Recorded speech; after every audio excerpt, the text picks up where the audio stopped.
When you think of Thomas Jefferson, you probably think of the Declaration of Independence, right? But his time as the third president of the United States, well, that's where things get really influential and, frankly, a lot more complicated. We're going to break down his presidency, the incredible achievements, the major failures, and the contradictions that make him such a fascinating figure. This quote? It's basically Jefferson's entire political philosophy in a nutshell. He came into office in 1801 with this powerful idea of a small federal government that, for the most part, just gets out of the way and lets people live their lives. This was his whole deal, his core ideal for the country. So, here's the big question we're going to dig into. Did his actions as president actually line up with those words? As you're about to see, the answer is a fascinating mix of yes and a very big no. All right, first things first, let's talk about the monumental achievements, the moments where Jefferson literally changed the map and the future of America.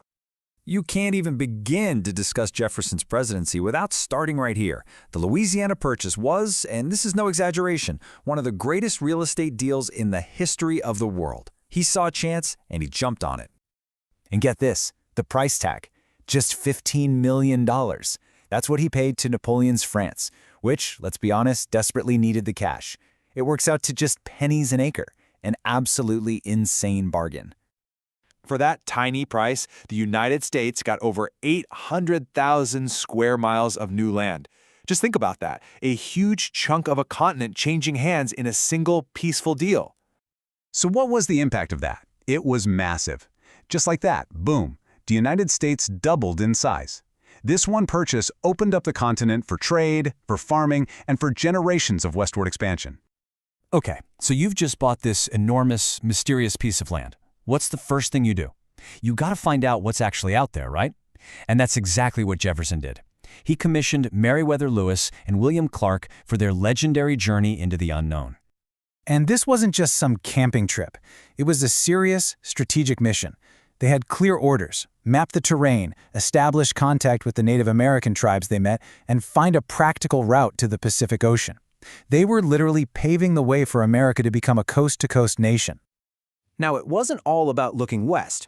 Back in Washington, Jefferson was dead set on putting his philosophy of small government into practice. And this was a really sharp turn from the Federalist Party that came before him. And he was serious about it.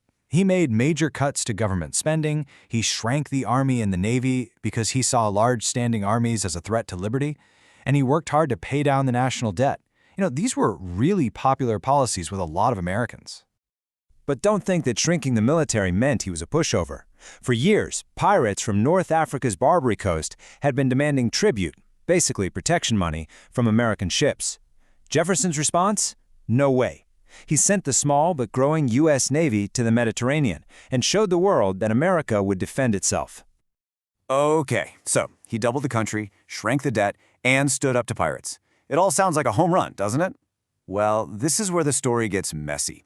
This is where we see the ideas of Jefferson the philosopher crash right into the realities of being Jefferson the president. So, with all these wins, where did things start to go wrong? A huge problem came from trying to navigate the massive war between Britain and France. Both countries were interfering with American trade, and Jefferson was stuck right in the middle. Jefferson's solution was radical and, looking back, it was a catastrophe. To keep America out of the war, he passed the Embargo Act, which banned all foreign trade. The whole idea was to hurt Britain and France's economies, but the plan backfired spectacularly. Just look at this chart. The effect was immediate, and it was devastating. U.S. exports, which were the lifeblood of the economy, completely collapsed. The country Jefferson was trying to protect was the one that suffered the most. The fallout was immense. Docks fell silent, merchants went bankrupt, farmers couldn't sell their crops, and smuggling just exploded. The Embargo Act is often called one of the worst economic blunders in early American history, and people absolutely hated it. And this brings us right to the core contradictions.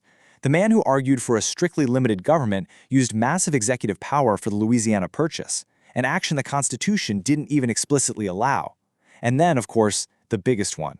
The man who wrote that all men are created equal enslaved hundreds of people on his plantation his entire life. These are the profound paradoxes historians are still grappling with. And we have to talk about that celebrated westward expansion, because it had a very dark side. Jefferson's policies, encouraging settlement of these new territories, directly led to the displacement, the conflict, and just immense suffering for countless Native American tribes for decades to come. So, when you put it all together, what are you left with? It's not a simple story of a hero or a villain. It's the unsettled legacy of a deeply, deeply complex leader. This table really sums it up perfectly, doesn't it? On one side, you have these visionary achievements, doubling the nation, sponsoring scientific exploration, shrinking the debt, but on the other side, you have a disastrous economic policy, profound moral contradictions, the expansion of presidential power he claimed to oppose, and policies that devastated Native American communities. And that leaves us with the final question, the big one. How should we remember a founder who was both a visionary and, at the same time, deeply flawed? There's no easy answer, and maybe understanding that very complexity is the key to understanding American history itself.